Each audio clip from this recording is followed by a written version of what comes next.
Selamat datang kembali di pembelajaran daring kita. Nah, untuk video pembelajaran kali ini, kita akan membahas salah satu program aplikasi, teman-teman. Membahas tentang satu program aplikasi yang cukup lama. Namun, ini adalah salah satu program aplikasi yang cukup bagus kalau seandainya kita ingin memperdalam atau menajamkan teman-temannya pengetahuan kita tentang yang namanya algoritma atau bahasa pemrograman seperti apa. Oke, yuk simak saja video pembelajaran berikut ini, kita akan mulai. Nah, untuk bahasa pemrogramannya itu adalah bahasa pemrograman Pascal, di mana aplikasinya nanti teman-teman boleh sesuaikan ya, yang kita pakai adalah yang dev Pascal, teman-teman. Oke, langsung saja. Untuk memulainya, kita boleh pilih new, teman-teman. New source file, atau boleh dari sini, teman-teman. File, lalu di sini ada new source file. Nah, setelah ini tampil, ini kita kosongkan boleh. Kita mulai bagian yang pertama. Bagian yang pertama yang kita bahas adalah bagaimana sih sebenarnya struktur dari pemrograman tersebut, ya, pemrograman atau program Pascal tersebut. Nah, untuk strukturnya itu dimulai dari bagian yang pertama, program. Lalu di sini kita boleh buat namanya pengenalan. Apa nama programnya ya? Jangan lupa pakai titik koma. Lalu use CRT. Nah, yang berikutnya di sini kita boleh tambahkan begin dan diakhiri oleh namanya n titik. Oke. Nah, ini dia teman-teman untuk bagiannya.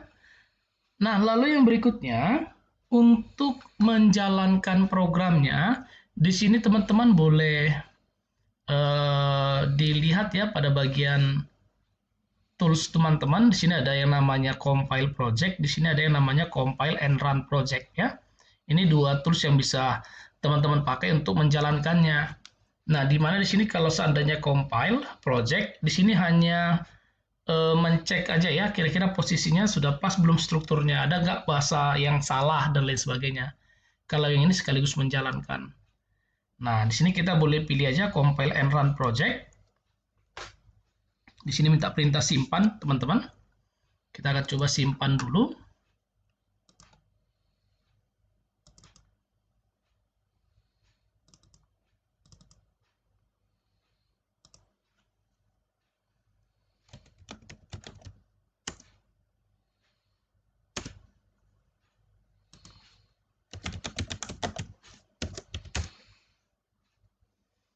Nah, setelah kita simpan, di sini teman-teman boleh cek ya. Di sini ada sebenarnya sini tulisannya ada error teman-teman ya, message-nya. Namun sebenarnya ini nggak error. Kenapa? Kita boleh cek nih di bawah. Ada yang namanya error while linking. Ini hanya permasalahan di penyimpanan teman-teman. Oke. Nah, jadi di sini kita coba simpan dulu di posisi yang lain.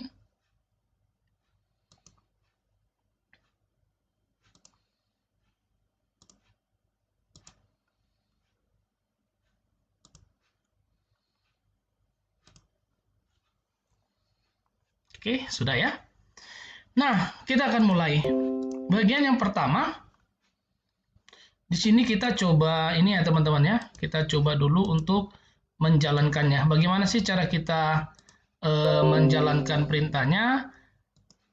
Maka misalkan kita mau menjalankan, di sini kita boleh tekan ya compile and run project seperti ini.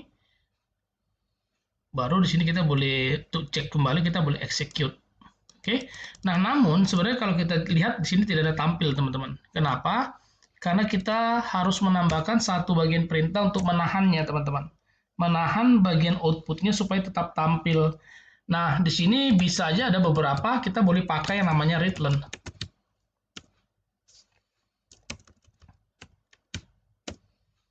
Nah, setelah itu kita jalankan. Ini dia sudah tampil, teman-teman. Saya? Oke, kita lanjutkan kembali.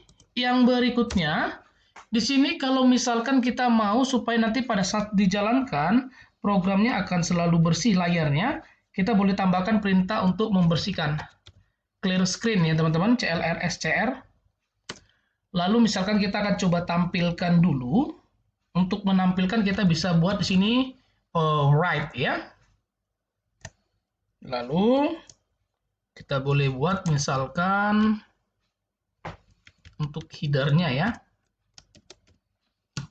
Maka waktu kita jalankan di sini sudah muncul nih teman-teman garis. Nah, lalu kita coba jalankan kembali. Kita tampilkan kembali, maaf. Right. Lalu kita buat di sini misalkan program biodata.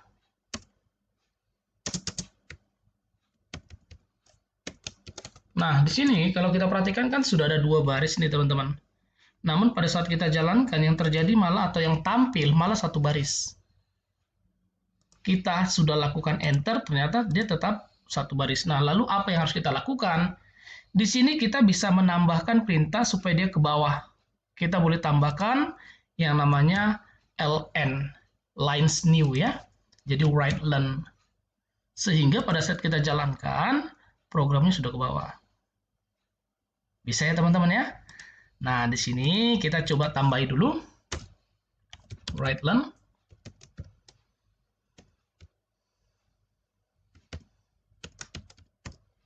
Lalu write len. Kita akan coba menampilkan nama ya. Jadi di sini boleh kita tambahkan misalkan untuk baris baru ya. Sementara kita pakai seperti ini. Masukkan nama Anda.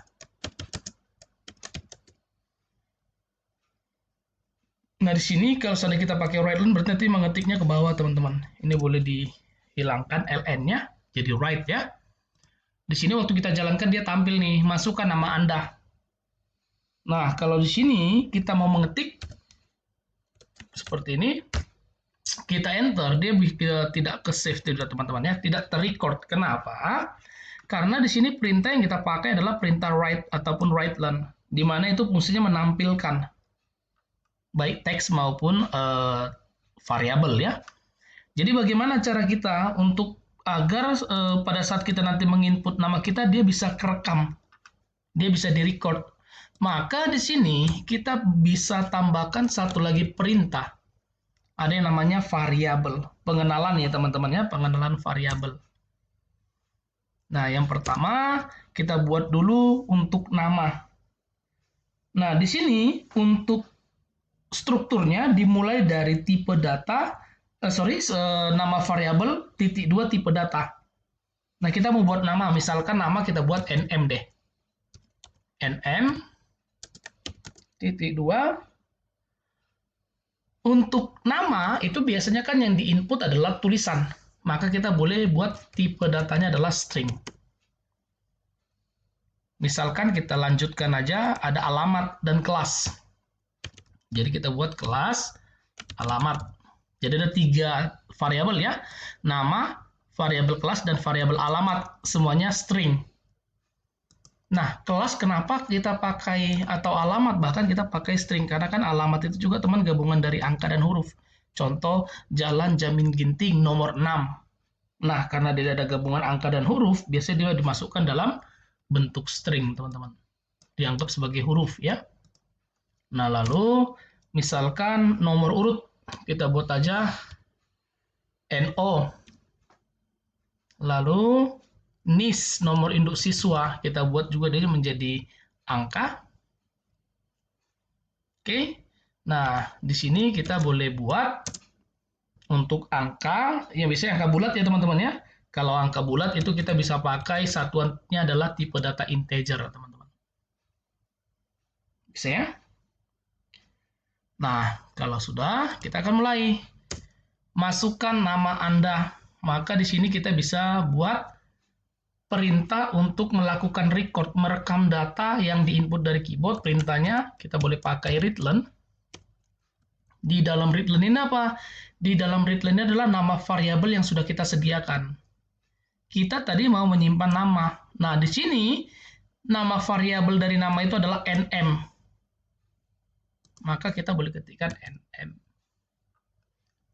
Sehingga nanti pada saat dijalankan, begitu kita masukkan nama Tony, EG misalkan kita enter, maka kata Tony EG itu akan secara otomatis disimpan ke dalam variabel nm. Sehingga kapanpun kita butuh nampilkan, maka nanti bisa tampil. Kira-kira seperti itu. Kita lanjutkan kembali. Right. Masukkan kelas siswa.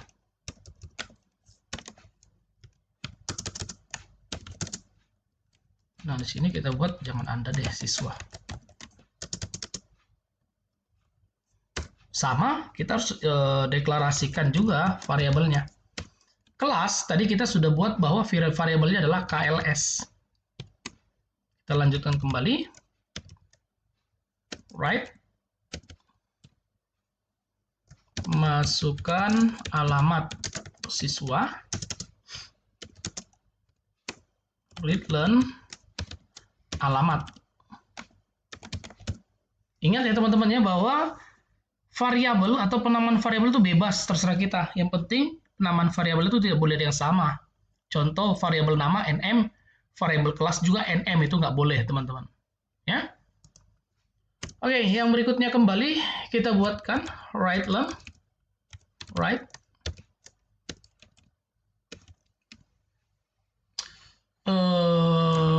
Masukkan nomor urut siswa.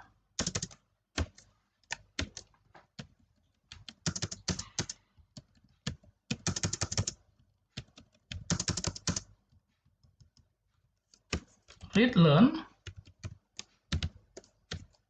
No, dan yang terakhir write learn. Right. Masukkan nomor induk siswa.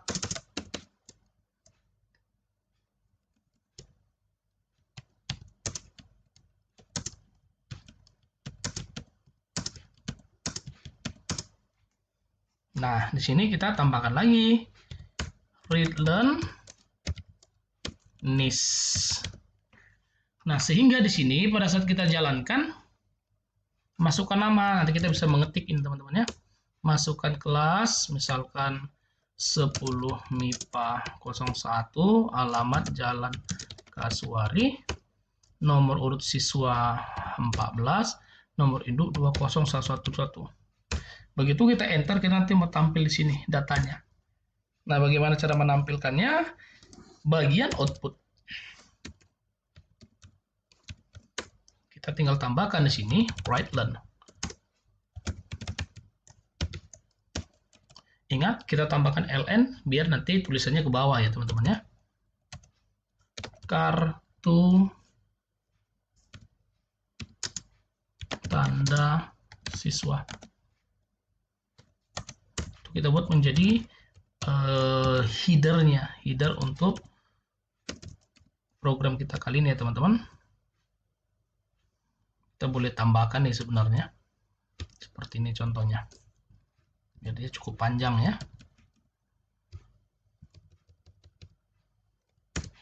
Write learn, nama siswa .2.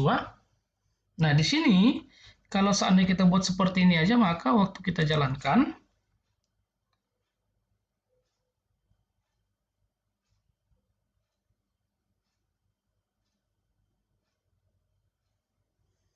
di sini masukkan nama, kelas, masukkan alamat,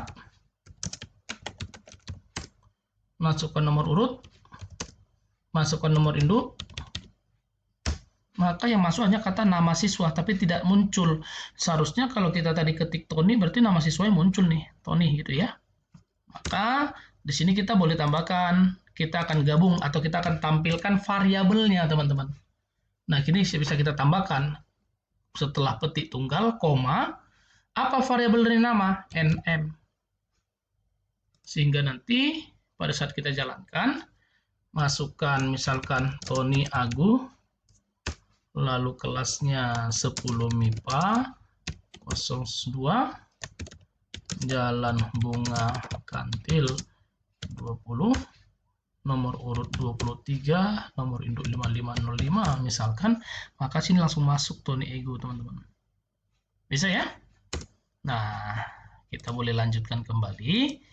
Setelah itu, kita boleh tambahkan Redland.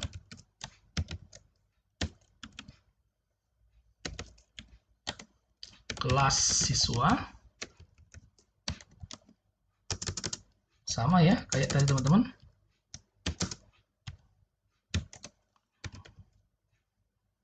KLS. Langsung di sini misalkan kita tambahkan nomor urut.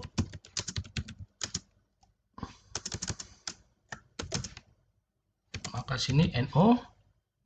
Benar teman-teman ya, NO ya. Lalu Redland.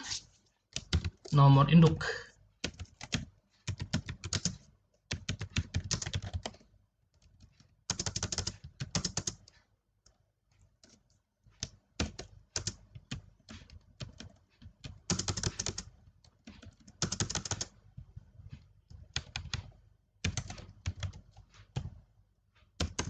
Yang terakhir, alamat.